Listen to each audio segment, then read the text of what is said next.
How to change keyboard color on Infinix. Follow these quick steps. First, open your Settings app on your Infinix phone. Scroll down and tap on System or Additional Settings. Then select Keyboard and Input Method. Now tap on your default keyboard. It's usually Gboard or XOS Keyboard depending on your device. If you're using Gboard, tap Theme. Here you'll see color options, gradient backgrounds, and image-based themes. Choose your favorite style and tap Apply. If you want to use your own photo, tap My Themes.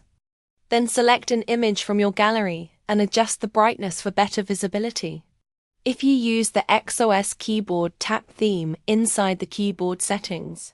You can browse dozens of built-in themes including dark mode, neon, and pastel styles. Tap Download if needed, then Apply.